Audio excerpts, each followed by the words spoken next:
All of them. None. Jesus, none. Trossard, none.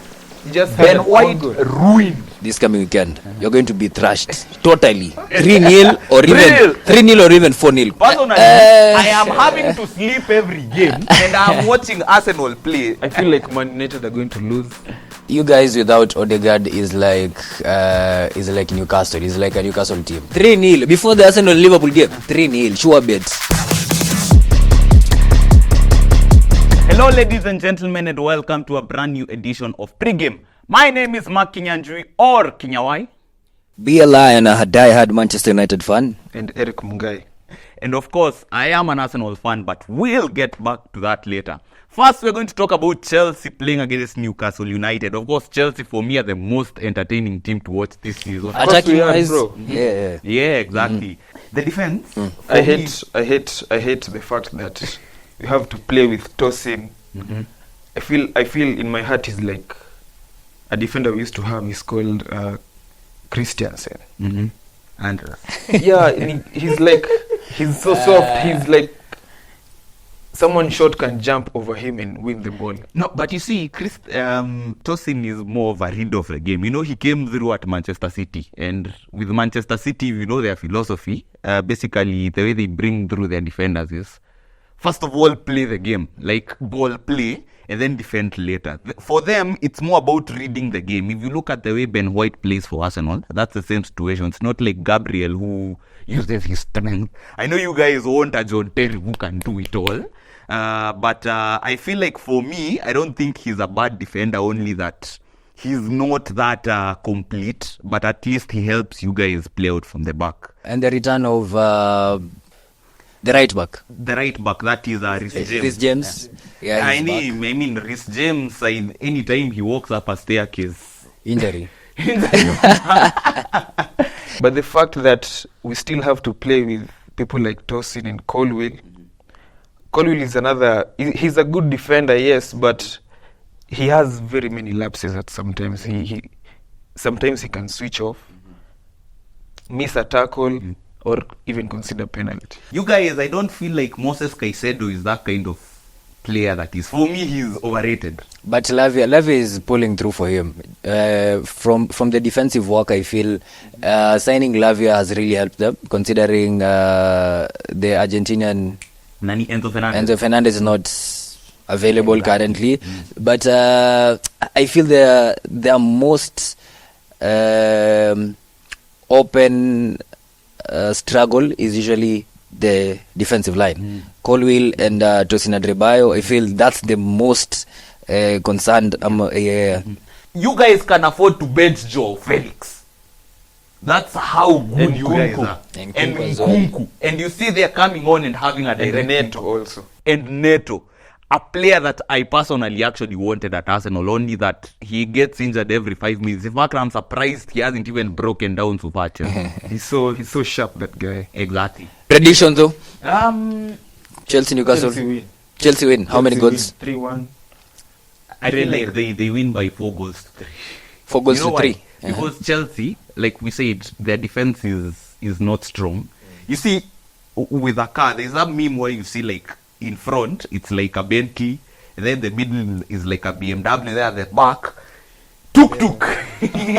Yeah, it's a tuk-tuk. I feel like that is the stage they're in right now, where they have a strong attack, but They don't have a balanced team. 4-3. 4-3. Because Newcastle also have quality, let's not forget. But they struggled against Brighton. Brighton over the They weekend. lost against Brighton. Yeah, they lost over the weekend, but they also have... At home, I'm yeah? saying the At fact home, that yeah. they still have attackers that can still deliver. I know they're struggling right now, but they still have that ability. If you watch their game against Tottenham, that's what happened. Like, as much as, yes, you can tell the defense isn't strong, they are still finding goals. Anthony Gordon, you can't write off that boy. You can't write off Isaac, even if right now he's on a bad patch. Murphy as well. And exactly, and the fact that you guys are leaving spaces. So I believe it's going to be the most entertaining game of the season. Yeah. But speaking of entertaining, let's first of all get back to Arsenal against Liverpool, because personally, I am having to sleep every game and I'm watching Arsenal play in the Champions League against Shakhtar Donetsk. A team with no quality, a team that is, in my opinion, worse than Bolton, a Carabao Cup team We are literally having to park the bus against them. All your players are misfiring. All of them. None. Jesus, none. Trossard, none. You just had Ben a White good. ruined. Ben White had to be subbed off at the break because he wasn't having a good game. People will say it's injury. Oh, he had a terrible game. He was poor. He was abysmal. I guess you guys without Odegaard is like Newcastle. Is like a Newcastle team.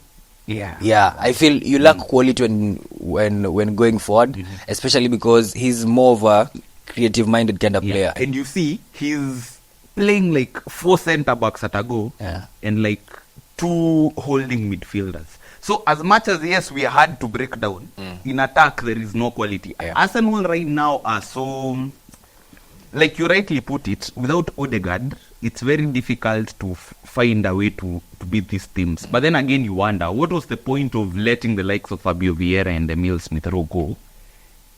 Just to create space for Nwaneri, the youngster people are talking about, if you're not actually going to play them. You get? Actually, Smith-Rowe is going to hurt you so much this season. Yeah. He's so good for Fulham right now. Yeah, he's... It's like also this weekend you're going to cry a lot. Because actually, how many injuries do you have? Right now, Calafiori is injured. Calafiori injury. Saka is out. Odegaard is out. Who else is out? I don't know. Meaning, how is your back four looking like for this weekend? Saliba is suspended. So it's going to be... But you know what? I actually won't be surprised if Arsenal draw 0-0. Saliba's red card was straight, yeah? Straight. So that means that's a three game man. That means he misses this weekend. He misses the Carabao Cup in midweek, and then he misses the game afterwards. So he'll be back maybe the last game before the international break in November. Tell me your backline for this weekend. Of course, Raya. I don't know. I think Ben White is going to play at centre back, at right back, because I'm not too sure about Timber's injury. I don't know if he'll be back in time. He's probably going to, or he'll probably play him. Actually, he will play him centre back and play Thomas Partey at right back. That's what he'll do. Then he'll play Gabriel. I don't know, since Calafiori is injured and Zinchenko is probably not back, he's going to probably play Kiwior. Or if not Kiwior, he'll play the kid, Miles Lewis-Kelly. Also, he could get his first start. Against Salah. Hey. You're going to cry this weekend. You're going to cry this weekend. But knowing that, he'll play Kiwior at centre. And Kiwior, I don't think he's good enough for... Against Salah. I don't think he's not good enough. He was ruined against Bayern Munich in the Champions League against Sane last season. He got destroyed and ruined. But I feel like that's what he's going to do, and he's going to put men behind the ball. We are going to play. That's just a haram football. But you're going to be beaten in the engine room so bad. No, that's the problem. Soboslai, Gravenberch, yeah. McAllister. Rice is available, right? Partey is available. That's what he'll do. If Partey is to play in midfield, that possibly means he will play Kiwior at centre back, and then he'll play Ben White at right back. Then he's going to have to bring in the kid Miles Lewis-Kelly at left back. If that is how we see it happening, which I think that will likely be the case, because those three, as much as yes, Partey is our only progressive player, they are all athletic. So I feel like, so for me, it's going to end in a 0-0 draw. What's your thoughts? 0-0. I think Liverpool are going to win 1-0. 1. Because at the moment right now they have 4-4 wins, and that's the thing that's going to stick in their minds. Just get the win. They're at the top of the table. But anyway, what do you think? Emirates will be hell this coming weekend. You're going to be thrashed totally. 3-0 or even 3-0 or even 4-0. Because remember, we have Diaz, we have Jota, we have Sloboslai, we have Salah, who are actually in good form. And as of now, your back line and also your midfield will struggle this weekend. Yeah, so probably 3-1 or 3-2. Predictions. Let's wait and see. Much. You speak too much. Yeah, you are I'm a Manchester United fan. That's why I'm here. That's why I'm here. Hit Brentford now. The world will not rest. We call ourselves Kiburi FC. Here in Kenya, you call ourselves Kiburi FC. They win one game in 2 weeks in the whole They world. win one game. Right now, they are shameless. They're all about it. Arsenal have a solid defense, but they've conceded Composure. one goal less than Composure. Manchester United. Double water. Oh, we are Composure, fighting guys. Manchester United. You guys have been terrible. Composure, guys. You always have to chest them when you're poor. Ten Hag is leaving. Ten Hag is not going anywhere currently. Maybe in December, but not now. For the weekend's game, we'll be playing West Ham. That will be an easy match because West Ham obviously. And as of the last match against Brentford, we really played not entertaining but a good game. We really attacked a lot. Garnacho missed a lot of chances. Eriksen also missed a lot of chances as well. Midfield, I guess, as of now, we are kind of balanced with Casemiro and Eriksen. But for this weekend, I'm sure you're going to beat West Ham. That's for sure. I think West Ham, I don't think West Ham even at Bolton in League 2 can beat them. That West Ham team, on paper, if you look at the quality of the players that they have, that is a team that should easily be challenging for top 6 places. Their team bereft of confidence right now. I don't think they are playing for the money because the manager lost his job at Wolves under the same circumstances.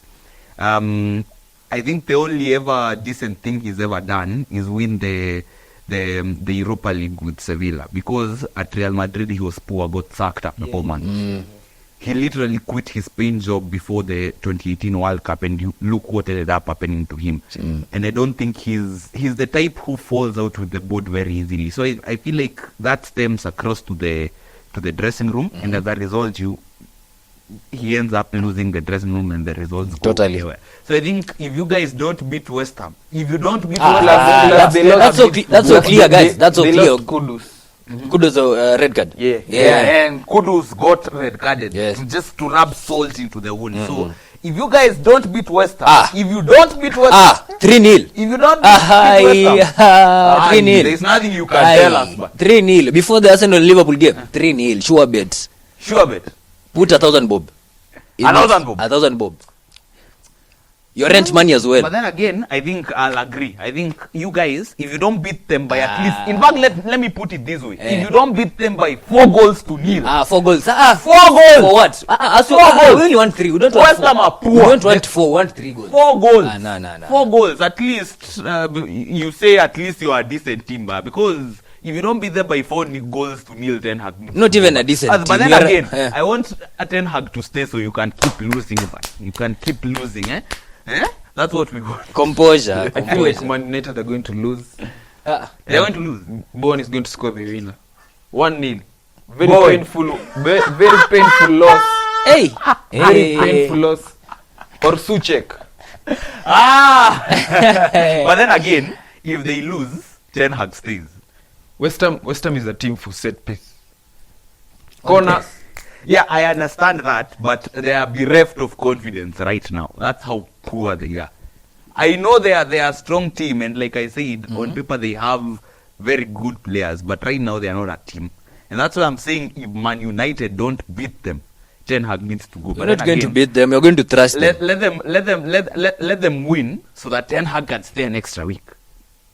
What? So that Ten Hag can be both time and stay. That's what I want. Lucas Paqueta. Yeah. Anyway, guys, that is it from our first episode. Tell us what you think in the comment section. Who is going to win? Will Liverpool win? Will Arsenal pull off an upset? Will Man United keep winning? Will Chelsea continue on their tremendous run? Let us know in the comment section. I've been your host, Makinyanjui. Bie Lion, the Kiburi FC fan. Eriko. Adios, madama.